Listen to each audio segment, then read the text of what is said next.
Russia Ukraine യുദ്ധത്തിന് ശേഷം റഷ്യയിൽ നിന്നുള്ള എണ്ണ ഇറക്കുമതിയുമായി ബന്ധപ്പെട്ട് ഇന്ത്യയുടെ തന്ത്രപരമായ നിലപാട് ലോകശ്രദ്ധ നേടി. പാശ്ചാത്യ രാജ്യങ്ങളുടെ കടുത്ത ഉപരോധങ്ങൾക്കിടയിലും റഷ്യയിൽ നിന്ന് വൻതോതിൽ എണ്ണ വാങ്ങാനുള്ള ഇന്ത്യയുടെ തീരുമാനം അന്താരാഷ്ട്ര തലത്തിൽ വലിയ ചർച്ചകൾക്കും വഴിവെച്ചു. ഈ നീക്കം കേവലം ഒരു വാണിജ്യ ഇടപാടായിരുന്നില്ല, മറിച്ച് ആഗോള ഊർജ്ജ വിപണിയും സാമ്പത്തിക സ്ഥിരതയും സ്വാധീനിച്ചൊരു തന്ത്രപരമായ നീക്കമായിരുന്നു.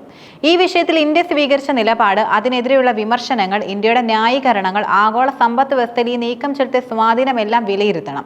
റഷ്യയിൽ നിന്ന് എണ്ണ വാങ്ങുന്നതുമായി ബന്ധപ്പെട്ട് ഇന്ത്യക്ക് അമേരിക്കയും യൂറോപ്യൻ യൂണിയനും ഉൾപ്പെടെയുള്ള പടിഞ്ഞാറൻ രാജ്യങ്ങളിൽ നിന്ന് നിരന്തരമായ വിമർശനങ്ങളും നേരിടേണ്ടി വന്നു. റഷ്യയുടെ യുദ്ധ നീക്കങ്ങൾക്ക് സാമ്പത്തിക പിന്തുണ നൽകുന്നു എന്നതായിരുന്നു പ്രധാന ആരോപണം. എന്നാൽ ഇന്ത്യൻ വിദേശകാര്യമന്ത്രി എസ് ജയശങ്കർ ഈ വാദങ്ങളെ ശക്തമായി എതിർത്തു. റഷ്യൻ വിദേശകാര്യമന്ത്രി സെർജി ലാവ്റോവുമായി നടത്തിയ സംയുക്ത വാർത്താ സമ്മേളനത്തിൽ ജയശങ്കർ കൃത്യമായി കണക്കുകൾ നിരത്തിയാണ് മറുപടി നൽകിയത്. റഷ്യൻ എണ്ണയുടെ ഏറ്റവും വലിയ ഉപഭോക്താക്കൾ ഇന്ത്യയല്ല, മറിച്ച് ചൈനയാണെന്നും അദ്ദേഹം ചൂണ്ടിക്കാട്ടി. റഷ്യൻ LNGയുടെ പ്രധാന ഉപഭോക്താക്കൾ യൂറോപ്യൻ യൂണിയൻ ആണെന്നും അദ്ദേഹം പറഞ്ഞു. പാശ്ചാത്യ രാജ്യങ്ങൾ ഇന്ത്യയുടെ ഇറക്കുമതിയെ മാത്രം വിമർശിക്കുന്നത് ഇരട്ടത്താപ്പാണെന്നും അദ്ദേഹം പറയാതെ പറഞ്ഞു. യഥാർത്ഥത്തിൽ 2022 ശേഷം റഷ്യയുമായി വ്യാപാരത്തിൽ ഏറ്റവും വലിയ വർധനവ് വരുത്തിയത് ഇന്ത്യയല്ല, മറ്റു ചില രാജ്യങ്ങളാണ്. ഈ കണക്കുകൾ ഇന്ത്യയുടെ നിലപാടിൽ കൂടുതൽ ശക്തിയും നൽകി. ഇന്ത്യയുടെ റഷ്യൻ എണ്ണ ഇറക്കുമതി ആഗോള ഊർജ്ജ വിപണിയെ സ്ഥിരപ്പെടുത്താൻ സഹായിച്ചുവെന്നും അത് രാജ്യത്തിന്റെ താൽപര്യത്തിനനുസരിച്ചുള്ള നടപടിയാണെന്നും അദ്ദേഹം വ്യക്തമാക്കി. ഒരു രാജ്യത്തിന് സ്വന്തം താല്പര്യങ്ങൾ സംരക്ഷിക്കുന്നതിൽ ശ്രദ്ധ കേന്ദ്രീകരിക്കാൻ അവകാശമുണ്ടെന്നും അദ്ദേഹം ഊന്നി പറഞ്ഞു. ഇന്ത്യ റഷ്യയിൽ നിന്ന് എണ്ണ വാങ്ങാൻ തീരുമാനിച്ചതിന് പിന്നിൽ നിരവധി കാരണങ്ങളുണ്ട്. ഉപരോധങ്ങൾ കാരണം റഷ്യൻ എണ്ണയ്ക്ക് യൂറോപ്പിൽ വിപണി ഇല്ലാതായപ്പോൾ റഷ്യ കുറഞ്ഞ വിലയ്ക്ക് എണ്ണ വിൽക്കാൻ നിർബന്ധിതരായി. ഇന്ത്യ ഈ അവസരം മുതലെടുത്ത് വലിയ അളവിൽ എണ്ണ ഇറക്കുമതി ചെയ്തു. ഇത് രാജ്യത്തിന് വലിയ സാമ്പത്തിക നേട്ടവും ഉണ്ടാക്കി. G7 രാജ്യങ്ങളുടെ വിലപരിധി സംവിധാനം അനുസരിച്ച് ബാരലിന് $60-65 താഴെ ആയിരുന്നുവെങ്കിൽ റഷ്യൻ എണ്ണ വാങ്ങുന്നതിന് അനുവാദമുണ്ടായിരുന്നു. ഇന്ത്യയുടെ ഇറക്കുമതി കൂടുതലും ഈ പരിധിക്കുള്ളിലായിരുന്നു. ഇത് ഇന്ത്യയുടെ നീക്കം അന്താരാഷ്ട്ര നിയമങ്ങളെ ലംഘിക്കുന്നില്ലെന്നും ഉറപ്പാക്കി. ഇന്ത്യ ലോകത്തിലെ 3ാമത്തെ വലിയ എണ്ണ ഉപഭോക്താവാണ്. ഇറക്കുമതിയെയാണ് രാജ്യം പ്രധാനമായിട്ടും ആശ്രയിക്കുന്നത്. ആഗോള വിപണിയിൽ എണ്ണവില വർദ്ധിക്കുന്നത് രാജ്യത്തിന്റെ സമ്പദ് വ്യവസ്ഥയും പണപ്പെരുപ്പത്തെയും ദോഷകരമായി ബാധിക്കും. കുറഞ്ഞ വിലയിൽ റഷ്യൻ എണ്ണ ലഭ്യമായത് ഇന്ത്യയുടെ ഊർജ്ജ സുരക്ഷ ഉറപ്പാക്കുന്നതിലും നിർണായകമായി. ഇന്ത്യയുടെ ഈ നീക്കം രാജ്യത്തിന്റെ സാമ്പത്തിക താൽപര്യങ്ങൾക്കപ്പുറം ആഗോള വിപണിയെ തന്നെ സ്വാധീനിച്ചു.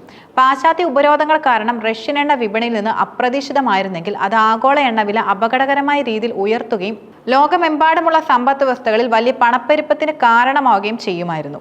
ഇന്ത്യ ഒരു നിർണായക വാങ്ങുന്നയാളായി രംഗത്ത് വന്നത് വിപണിയിലെ വിതരണം ഉറപ്പാക്കി. അതുവഴി വില വർധനവ് തടയാനും സഹായിച്ചു. ഇന്ത്യയുടെ ഈ നീക്കം ഒരു സർക്യൂട്ട് ബ്രേക്കർ പോലെ പ്രവർത്തിച്ചു.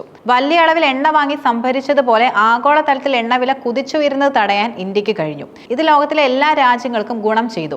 റഷ്യയിൽ നിന്ന് ഇറക്കുമതി ചെയ്യുന്ന അസംസ്കൃത എണ്ണ ഇന്ത്യ ശുദ്ധീകരിച്ച് യൂറോപ്പിലേക്ക് വീണ്ടും കയറ്റുമതി ചെയ്തു. ഇന്ത്യയുടെ എണ്ണ ശുദ്ധീകരണശാലകൾ റഷ്യൻ എണ്ണയെ പെട്രോൾ, ഡീസൽ, വിമാന ഇന്ധനം തുടങ്ങിയ ഉൽപ്പന്നങ്ങളാക്കി മാറ്റി.